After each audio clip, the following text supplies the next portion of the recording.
All right, welcome everyone. We're Semblance of Sanity. I'm Caleb. I'm Jacob. And we're here for Legend of the Galactic Heroes, episode 24. All right, well, we have defeated the rebels within the Rebel Empire. Mm-hmm. Yes, Indeed. yes. Yeah. They have been thoroughly crushed. They did use freaking nukes to glass a planet. Mm-hmm. Jeez. Okay. Well, this is another example of the way that war escalates things to points where all kinds of atrocities end up getting committed. In addition to the fact that it's just a war. So there you go. We are probably going to switch back focus to Yang and the Alliance. Right. I'm assuming at this point because it did definitively end this whole conflict. For Reinhardt. Right, and there is still very much conflict that needs to be resolved for them. Yes, yeah, exactly. Because, well, on the one hand, Jessica is definitely dead. We do know that now. Yeah. Mm-hmm. But, massacres and things like that. And how is Yang going to respond? And how do you pick up the pieces after something like this? Yes, this is going to be a very burdensome time for you, Yang, and your crew. Uh-huh. So, y'all, without further ado, let's get into this. All right, everyone. Now be sure to go check out the reaction portion of the video in the description below, and then come back here for the discussion.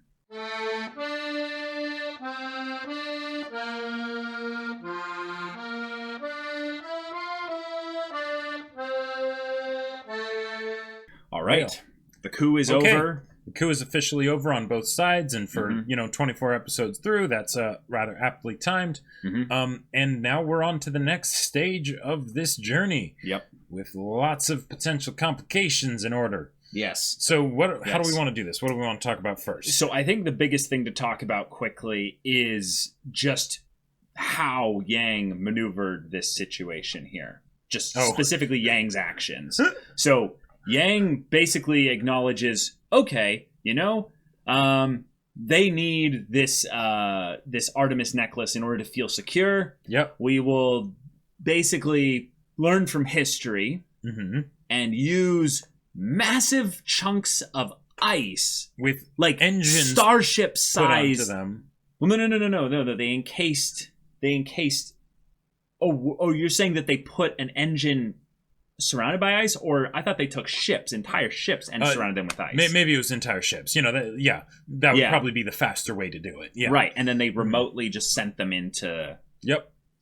Like, okay. Yep. Like them bringing up everything about like the increased mass based around the speed of light, being reached and stuff, and it's like. Yep. Okay. That's cool. Like, I'm not going to question it. Well, in the words of a kind of a sci-fi, it's kind of a soft magic system in that sense, because we don't know about this planet. We don't know what would happen really if ice, was encased around, ships like that. I feel like it's cool. It's a good explanation for why it hasn't just already been done, because why wouldn't you just do that with regular ships then? It's like, oh, okay, no, it's maybe not sturdy enough and all that stuff. So instead we basically pack a bunch of extra mass on top of them so that it won't get taken out before it manages to actually hit the target. Yeah. And destroying the ice doesn't cause some chain reaction of explosions within the ship, or even if the ship was exactly. Even if the ship was disabled and its engines were cut, it's still going to object in motion will stay in motion. There's not exactly wind drag in space, so it'll just keep going, and it's being accelerated faster and faster to the point where it becomes basically faster than the speed of light, or up to the speed of light. Right, railgun projectile. Yep, and because it's a planetary defense system, it's not exactly something that would ever really move. Like, even if it has an orbit, that would be a set orbit where they can just calculate, yes, it'll take this long to get there, it'll be in this location. Right. Cool. Therefore, you can't miss. Yeah, you can't miss. You can fire from, forever away, right? A different system, and just, all right, there we go. Eventually it'll get there. By the time it's close, it'll be moving fast enough that they can't really stop it, and boom. Yeah, it's a really exciting way to basically show that Yang has a lot of tools under his belt that don't have to do specifically with tactics, but actually just with regards to basic knowledge of how to, win battles in space. This is kind of fun. And one of the things that is kind of cool about this, I think, is that because the Iserlohn Fortress has been the main point of conflict, things like this, they haven't had... because after this, you can imagine that after something like this, whatever company or whatever that basically came up with the idea for this defense the system Artemis people, is going to be like, yeah, okay, so... It's Fejan. Right. They'll be like, so, all right, we need to come up with something different that will not fall prone to that, right? You know? Right, so, maybe it's constantly moving. Yeah, and it changes up the orbit, you know, trajectory or something randomly every, you know, so often, so that way you can't set something up like that, right? Yeah, something still that's unmanned so that it can be operated 24/7. Yep. But okay, yeah, that was a really cool kind of scene to have happen. Greenhill getting kind of his moment to realize that, oh, we've been had, was really, really something, because Yang was operating on a little bit of supposition. There wasn't really, like he said, direct material evidence to conclude that this was right. However, he's like, no, this just makes too much sense. Yeah. The timing of it is far too convenient. Everything works out perfectly for Lohengrin. So I'm going to assume this is right. Yep. He was right. We end up seeing the end of Lynch, which was really cool to see that he got taken out. However, he did end up killing Greenhill. But that's actually that really good because then that's a trail. Because the fact that Trunicht was hiding out with the Earth Cult, that's kind of an issue.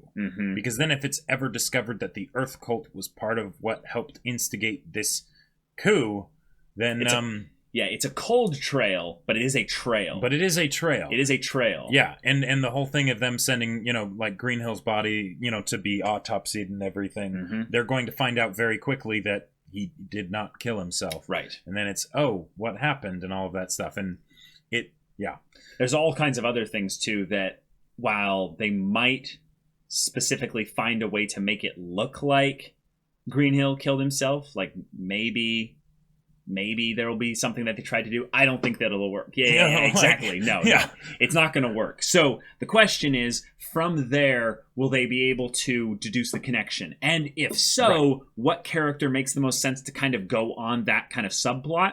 I don't think it's Yang. I really don't think Yang would directly do it. However, Schoenkampf has been slightly built up as the one that is like, hey, for when it comes to subterfuge and kind of working like from both sides, I can smell. He's a bloodhound in that regard. So he could potentially seek this whole thing out, and then correlation doesn't equal causation. What kind of case would they bring, not necessarily to Trunicht, but to Yang, as to like, okay, you operated based off on an assumption earlier that was correct, that we found out to be somewhat correct. Right.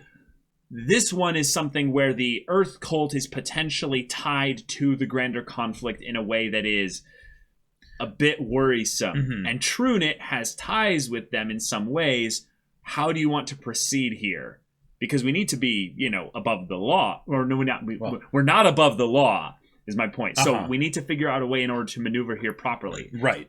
And I think for Yang, he might, if anything, have to admit that while he's biased against Trunicht, it's not so simple as just being like, well, you know, obviously you're a corrupt politician. Right. But because the main issue is not necessarily if Trunicht did it. Right. But what do you do in response to that? Because that's what the discussion ended up being brought up. Yeah. Because if, you know, since Trunicht is kind of, the one surviving politician of, you know, the before, and he was already in that position of, I kind of run the place anyway. Now, if it's something where he is still singularly running the Alliance... In a lot of ways, that's really bad. That's something where a single corrupt politician can lead to very much political corruption, you know, as Yang said, because, well, there's no one else, so... And Trunicht literally had his own like personal army going around and shutting down free speech in a lot of ways. So Yang is aware that there is both corrupt politicians, and while yes, I think you're right, a lot of them were killed. I believe so, because that would just make sense, you know, if you're doing a revolution, you know, and they're wanting to weed out political corruption, why would they leave the you know? And that's why Trunicht left. You know. I'll have to go back and rewatch that part because I just forgot about that, but.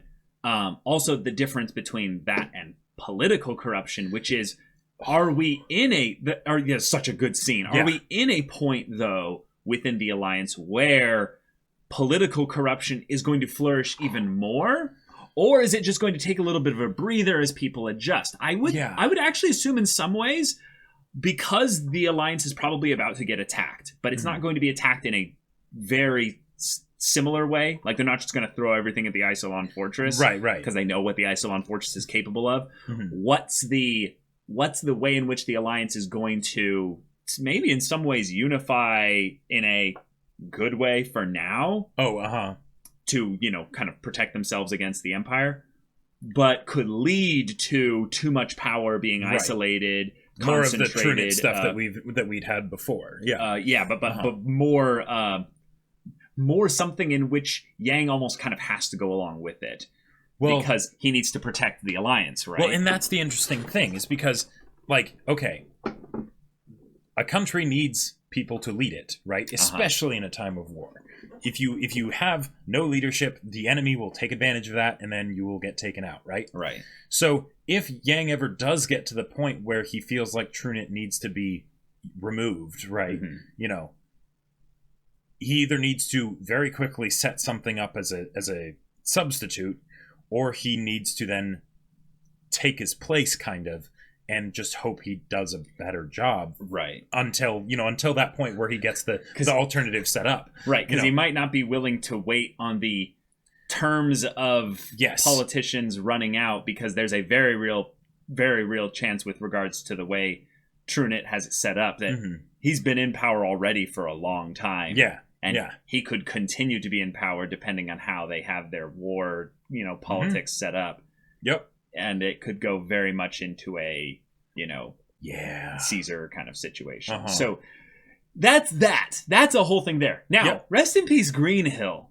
A good guy who was misguided and made mistakes. Right. But, I'm really glad. I'm really glad that it didn't go to taking the citizens hostage. Yes. Because the fact that happened means that, okay, now I trust that bringing on the previous people, as they take off the yellow armbands and everything, that can actually work out well. Otherwise, it's like, no, that they will need to basically have a mini war of sorts just on the planet of Heinesen to get everybody back. Like that doesn't end well. That doesn't end well, right? No. In a lot of cases, Yang has been kind of lucky, with that. Yeah, in that respect, the revolution itself was not executed that well, in that they ended up ruining a lot of the support from the citizens because of the way they handled things, like with Jessica Edwards.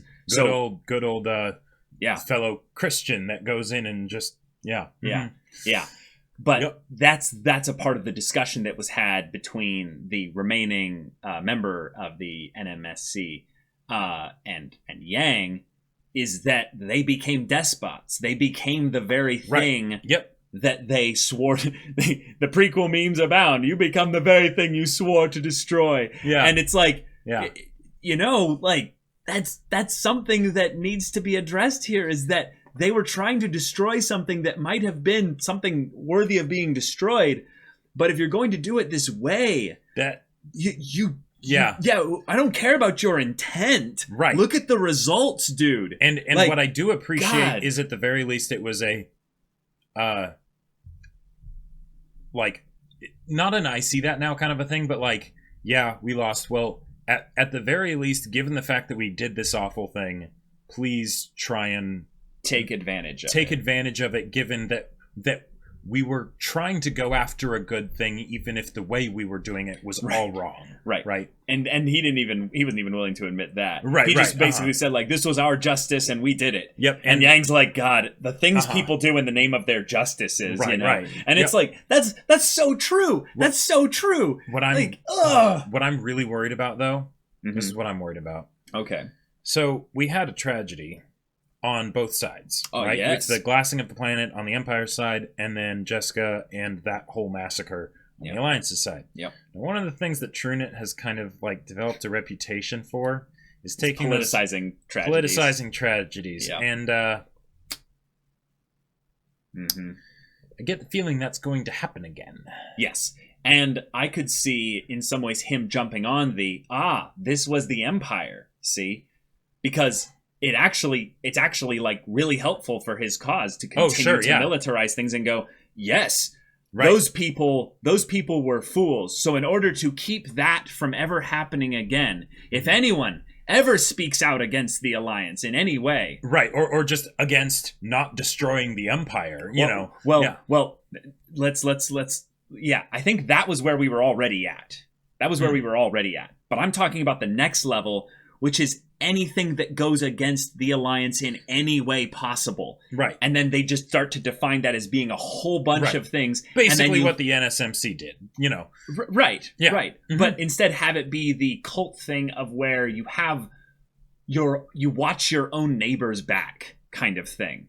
Like, it gets really nasty then. Yeah, and not in the good way. No. Not in the good way of, I'll look out for you, buddy, but in the I'm watching you. Yeah. You better not, show any signs of sedition or like this was something that I've seen happen in like specific instances where it's like, I don't know the details and stuff, but where you have situations of in the US where you have people like living off the grid, like doing things that are kind of like, I don't know if it's technically illegal, but it's some things where they're basically living in a way that detaches them from society. Yeah. And then the IRS shows up, or the people that are like, where's your permits for all this stuff there? And it's all like, wait, whatever happened to, there's some weird, awkward points in our own history where you can look at that kind of stuff and go, I don't know if that was the right way to handle things there. And it's not necessarily that they're being like against the establishment, but they're not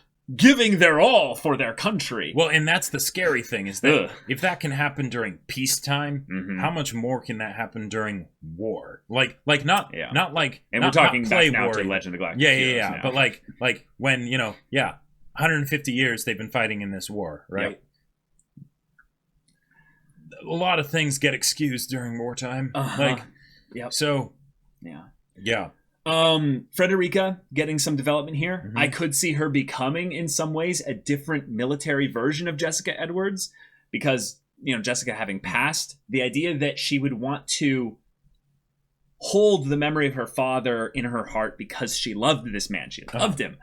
But also the fact that he did something that he believed was right, but she can't condone. Yep. She is going to have to reconcile those with her current devotion, not only to the Alliance, but to Yang, and figure out a way to move forward in a way that is beneficial, not only for her own kind of internal perspective, but in some way that works with Yang. So I would love to see, in some ways, her start to maybe take the message that came from the communique.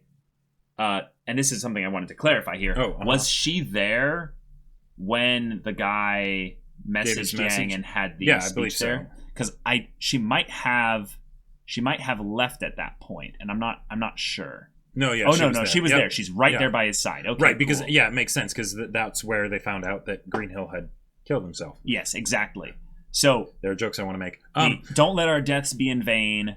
Admiral, protect the future of the nation of the Alliance. Admiral Greenhill hoped for that too. Yeah. There's almost this feeling of like, I imagine in some ways Frederica is going to specifically like take that at some point, like take that and maybe embody some aspect of that in her own way. I really liked the montage they did with Frederica where she was thinking back on her life, because like one of the questions, right, is for Frederica, because she's so close to her father, right? Would she have seen the signs, right? And even if she didn't know what they meant back then, that idea of like, oh yeah, he seems to be a bit different, and then when he actually does all of the stuff that he ends up doing, it's the, oh god, is that how bad it was? So like that bit of her when she sees him, like, all the happy times, and then she sees him like alone in the dark, and brooding and all that stuff. That was a really good way to quickly, succinctly give her a lot of development and characterization on something that is that'll fundamentally shake like your identity as a person, almost, like, right, for sure. I liked then we got a conversation with Bucock. Got to see a little bit of him kind of going over the situation with Yang, and he had a line that he gave that I thought was really really kind of apt. He says, "I see. So the old man survives again." Yep. And he's talking about himself. Right. But it's just the idea that, I have to now kind of go into the next kind of stage of our, people's, journey. Right. And it's probably going to get even harder from this point onward. This was a horrible, horrible, blot on our people's history now. Yep. But like, maybe I shouldn't have survived this, maybe I guess I'm just, well, it's just the idea of him being the old guy and watching younger people die on this whole thing. But don't worry, there's always the chance, Trunicht. Yeah, Trunicht. Let's talk about Trunicht. So okay. All right. Yay. So you all not only want to go supreme dictator of the Alliance, but also cult dictator of the Alliance. Why not? That's the thing I wanted to bring up, was the idea that Yang was like, crap, I have to deal with Trunicht too. But then he was like, the Church of Terra, the Earth cult. Who's using who, I wonder? Yes. I want to bring up the idea that Trunicht's not actually that big of a deal. Trunicht might be just the ultimate puppet. He's a really good speaker and a really good charismatic guy. But politicians, if you think about it, they can, I'm not going to Politicians are not necessarily strategists. Or necessarily that intelligent. That is... they're not all Machiavellian schemers or something like that to gain power or what have you. Trunicht's no idiot, right? No. But as far as But is he Rubinsky level, definitely intelligence? Not. No. Right. So that's the thing. Maybe... he's just had himself be pushed into this position where he now knows how to maneuver things in a good way because he's done his experience. Sure. But what if he's actually being used by the Earth Cult so that the Fejon Dominion has their puppet that will, make things go a certain way consistently in the Alliance? Well, and yes, definitely. Yes, and then the question is, in my mind, how will the dice fall? Right? Because say Rubinsky, right? He's definitely not going anywhere, right? Mr. Space Lex Luthor is definitely going to stick around, right? Yeah. He's probably the closest thing to Endgame that we have so far. Other than Reinhardt versus Yang. Yeah. So, okay, cool. But the Earth Cult definitely had different, objectives than him, right? One wants to have everyone pay the price for abandoning Earth and all that stuff, whereas he wants to make money, Right. And then, of course, Trunicht just kind of wants to elevate his power. position. Yeah, exactly. So he's, in some ways, I would say, until we get more characterization from him, I see him as being simple boy that has a kind of a thorn that he keeps pricking Yang with, and Yang's just like, right, can you stop it already? Yeah, he feels like, well, no, straight up, Trunicht is just a bully, right? Oh, he's a bully that got way too much power, Sure. And it's the same kind of playground thing where he's the big kid with the big stick, right? Okay. And there were some other people that were kind of keeping him from being able to wave around his big stick. Jessica, and just the other people on the Alliance Council and everything like that.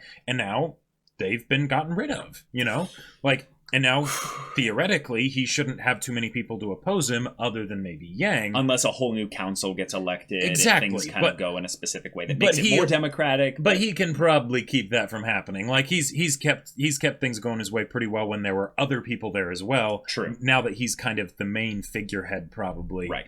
And they were talking about people being opportunists during this conflict, and Yang was like, whoa, let's be kind to them because it's the hardline belief people that are actually the really scary ones. If you have people that are... Yeah. Right. If you have people that are wishy-washy and are swinging this way and that, at the very least, that means they're open to change. Right. Trunicht is literally someone that we don't know which side he falls onto. Is he actually a cult member? Right. Probably is he a secret not. zealot? Or... Yeah. Is he actually someone who just is completely bought and has no real desire for anything but power? I'd say also probably not. He's probably somewhere in the middle. Yeah, some combination of them. Yeah. So that's just a cool thing to kind of keep our mental note checklist on of, Yeah, he's tied to some people. But it will be satisfying to have his comeuppance.